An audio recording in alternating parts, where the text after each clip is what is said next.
ನಮಸ್ಕಾರ ಸ್ನೇಹಿತರೆ, ಮೊದಲಿಗೆ ಎಲ್ಲರಿಗೂ ಈ ಒಂದು ಮಾಧ್ಯಮದ ಈ ವಿಡಿಯೋಕ್ಕೆ ತಮಗೆಲ್ಲರಿಗೂ ಸ್ವಾಗತವನ್ನು ಕೋರುತ್ತೇವೆ. ಸ್ನೇಹಿತರೆ, ನಾವು ಇವತ್ತಿನ ಈ ಒಂದು ವಿಡಿಯೋದಲ್ಲಿ ನಿಮಗೆ ಗೃಹಲಕ್ಷ್ಮಿ ಯೋಜನೆಯ 15ನೇ ಕಂತಿನ ಹಣ ಯಾವಾಗ ಜಮಾ ಆಗಲಿದೆ ಎಂಬುದರ ಬಗೆಗಿನ ಒಂದು ಸಂಪೂರ್ಣವಾದಂತಹ ಮಾಹಿತಿಯನ್ನು ತಿಳಿಸಲು ಹೊರಟಿದ್ದೇವೆ. ಕಾರಣ ತಾವುಗಳು ಈ ಒಂದು ವಿಡಿಯೋವನ್ನು ಕೊನೆ ತನಕ ನೋಡಬೇಕು. ವಿಡಿಯೋವನ್ನು ಕೊನೆ ತನಕ ನೋಡಿದಾಗ ಮಾತ್ರ ಗೃಹಲಕ್ಷ್ಮಿ ಯೋಜನೆಯ 15ನೇ ಕಂತಿನ ಹಣ ಇದೆ ನೋಡಿ, ಅದು ಯಾವಾಗ ಜಮಾ ಆಗಲಿದೆ ಎಂಬುದರ ಬಗೆಗಿನ ಒಂದು ಸಂಪೂರ್ಣ ಮಾಹಿತಿ ಏನಿದೆ ನೋಡಿ, ಅದು ನಿಮಗೆ ದೊರಕುವಲ್ಲಿ ಸಹಾಯವಾಗುತ್ತದೆ.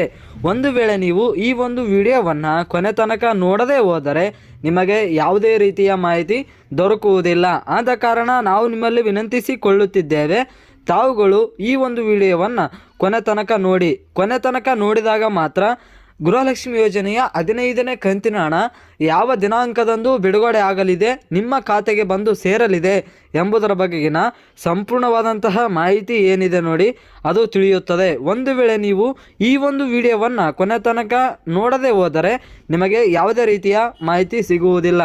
ವಿಡಿಯೋವನ್ನು ಶುರು ಮಾಡೋಕ್ಕಿಂತ ಮೊದಲೇ ಸ್ನೇಹಿತರೆ, ಇದೇ ಥರದ ಇನ್ಫಾರ್ಮೇಷನ್ ಹೊಂದಿರುವಂತಹ ವಿಡಿಯೋಗಳಿಗಾಗಿ ನಮ್ಮ ಒಂದು ಚಾನಲ್ನ ಸಬ್ಸ್ಕ್ರೈಬ್ ಆಗಿ ಹಾಗೂ ಬೆಲ್ ಐಕನ್ ಬಟನ್ ಕೂಡ ಆನ್ ಮಾಡಿಕೊಳ್ಳಿ.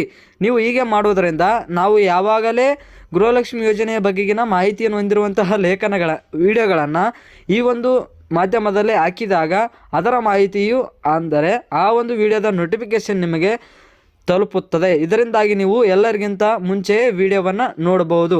ಸ್ನೇಹಿತರೆ, ಗೃಹಲಕ್ಷ್ಮಿ ಯೋಜನೆಯ 14ನೇ ಕಂತಿನ ಹಣ ಏನಿದೆ ಅದನ್ನು ನವೆಂಬರ್ ತಿಂಗಳಲ್ಲಿ ಲಕ್ಷ್ಮಿ ಹೆಬ್ಬಾಳ್ಕರ್ ಅವರು ರಾಜ್ಯದ ಪ್ರತಿಯೊಬ್ಬ ಮಹಿಳೆಯರಿಗೆ ಜಮಾ ಮಾಡಲಾಗಿದೆ ಎಂದು ತಿಳಿಸಿದ್ದಾರೆ. ಈಗಾಗಲೇ ಗೃಹಲಕ್ಷ್ಮಿ ಯೋಜನೆಯ 14ನೇ ಕಂತಿನ ಹಣ ಏನಿದೆ ರಾಜ್ಯದ ಎಲ್ಲ ಮಹಿಳೆಯರಿಗೆ ಬಂದಿರುತ್ತದೆ.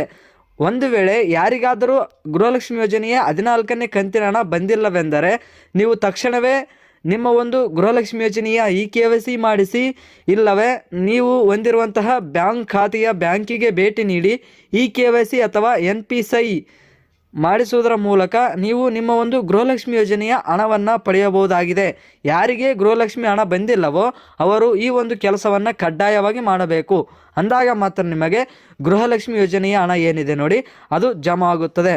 ಗೃಹಲಕ್ಷ್ಮಿ ಯೋಜನೆಯ 15ನೇ ಕಂತಿನ ಹಣದ ಬಗ್ಗೆ ಮಾತನಾಡೋದಾದರೆ, ಈ ಒಂದು ಗೃಹಲಕ್ಷ್ಮಿ ಯೋಜನೆಯ 15ನೇ ಕಂತಿನ ಹಣವನ್ನು ಲಕ್ಷ್ಮಿ ಹೆಬ್ಬಾಳ್ಕರ್ ಅವರು ಡಿಸೆಂಬರ್ 15ರ ಒಳಗಾಗಿ ರಾಜ್ಯದ ಎಲ್ಲ ಫಲಾನುಭವಿಗಳಿಗೆ ನೀಡಲಾಗುತ್ತದೆ ಎಂಬುದರ ಬಗೆಗಿನ ಒಂದು ಸಂಪೂರ್ಣವಾದಂತಹ ಮಾಹಿತಿಯನ್ನು ನೀಡಿರುತ್ತಾರೆ. ಆದ ಕಾರಣ ನಾವು ಗೃಹಲಕ್ಷ್ಮಿ ಯೋಜನೆಯ 15ನೇ ಕಂತಿನ ಹಣವನ್ನು ಡಿಸೆಂಬರ್ 15ರವರೆಗೆ ಕಾಯಬೇಕಾಗುತ್ತದೆ. ಡಿಸೆಂಬರ್ 15ರವರೆಗೆ ನಾವು ಕಾಯ್ದರೆ ಮಾತ್ರ ನಮಗೆ ಗೃಹಲಕ್ಷ್ಮಿ ಯೋಜನೆಯ 15ನೇ ಕಂತಿನ ಹಣ ದೊರಕುತ್ತದೆ. ಸ್ನೇಹಿತರೆ, ಇನ್ನೊಂದು ಮುಖ್ಯವಾದ ವಿಷಯವೇನೆಂದರೆ, ಈ ಒಂದು ಗೃಹಲಕ್ಷ್ಮಿ ಯೋಜನೆ ಏನಿದೆ ನೋಡಿ ಅದು ಬಡವರ ಹಾಗೂ ಬಡ ಮಹಿಳೆಯರ ಕಲ್ಯಾಣಕ್ಕಾಗಿ ಮಾಡಿರುವಂತಹ ಯೋಜನೆಯಾಗಿದೆ. ನಮ್ಮ ಒಂದು ರಾಜ್ಯ ಸರ್ಕಾರವು ಅಂದರೆ ಈಗಿನ ಸರ್ಕಾರ ಅಂದರೆ ಕಾಂಗ್ರೆಸ್ ಸರ್ಕಾರವು ಅಧಿಕಾರಕ್ಕೆ ಬರುವ ಮುನ್ನ 5 ಗ್ಯಾರಂಟಿಗಳನ್ನು ಜಾರಿ ಮಾಡಿತ್ತು.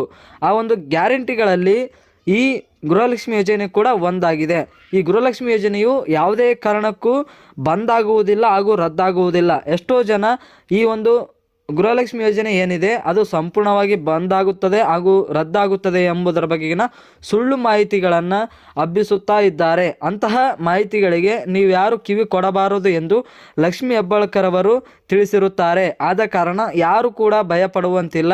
ಏಕೆಂದರೆ ಈ ಒಂದು ಗೃಹಲಕ್ಷ್ಮಿ ಯೋಜನೆಯು ಕಾಂಗ್ರೆಸ್ ಸರ್ಕಾರವು ಕರ್ನಾಟಕದಲ್ಲಿ ಎಲ್ಲಿಯವರೆಗೆ ಅಧಿಕಾರವನ್ನು ನಡೆಸುತ್ತದೋ ಅಥವಾ ರಾಜ್ಯವನ್ನು ನಡೆಸುತ್ತದೋ ಅಲ್ಲಿಯವರೆಗೆ ಈ ಒಂದು ಗೃಹಲಕ್ಷ್ಮಿ ಯೋಜನೆ ಏನಿದೆ ನೋಡಿ ಅದು ಚಾಲ್ತಿಯಲ್ಲಿರುತ್ತದೆ ಎಂಬುದರ ಬಗೆಗಿನ ಒಂದು ಸಂಪೂರ್ಣವಾದಂತಹ ಮಾಹಿತಿ ಹಾಗೂ ಭರವಸೆಯನ್ನು ಲಕ್ಷ್ಮಿ ಹೆಬ್ಬಾಳ್ಕರ್ ಅವರು ನೀಡಿರುತ್ತಾರೆ. ಆದರೆ ಯಾರು BPL ಪಡಿತರ ಚೀಟಿಯನ್ನು ಹೊಂದಲು ಅರ್ಹತೆ ಹೊಂದಿರುವುದಿಲ್ಲವೋ ಅಂಥವರು ಈ ಒಂದು BPL ಪಡಿತರ ಚೀಟಿ ಹೊಂದಿ ಅದರೊಂದಿಗೆ ಗೃಹಲಕ್ಷ್ಮಿ ಯೋಜನೆಯ ಲಾಭವನ್ನು ಪಡೆಯುತ್ತಿದ್ದಾರೋ ಅಂಥವರ ಒಂದು ಗೃಹಲಕ್ಷ್ಮಿ ಯೋಜನೆ ಏನಿದೆ ನೋಡಿ ಅದನ್ನು ರದ್ದು ಮಾಡಲಾಗುತ್ತದೆ. ತಿಳಿದುಕೊಳ್ಳಿ, ಯಾರು BPL ಪಡಿತರ ಚೀಟಿಯನ್ನು ಹೊಂದಲು ಅರ್ಹತೆ ಹೊಂದಿರುವುದಿಲ್ಲವೋ ಅಕ್ರಮ ದಾಖಲೆಗಳನ್ನು ನೀಡಿ BPL ಪಡಿತರ ಚೀಟಿಯನ್ನು ಪಡೆದು ಗೃಹಲಕ್ಷ್ಮಿ ಯೋಜನೆಗೆ ಅರ್ಜಿಯನ್ನು ಸಲ್ಲಿಸಿ ಗೃಹಲಕ್ಷ್ಮಿ ಯೋಜನೆಯ ಹಣವನ್ನು ಪಡೆದುಕೊಳ್ಳುತ್ತಿದ್ದಾರೋ ಅಂಥವರ ಗೃಹಲಕ್ಷ್ಮಿ ಯೋಜನೆಯನ್ನು ರದ್ದು ಮಾಡಲಾಗುತ್ತದೆ ಎಂದು ಲಕ್ಷ್ಮೀ ಹೆಬ್ಬಾಳ್ಕರ್ ಅವರು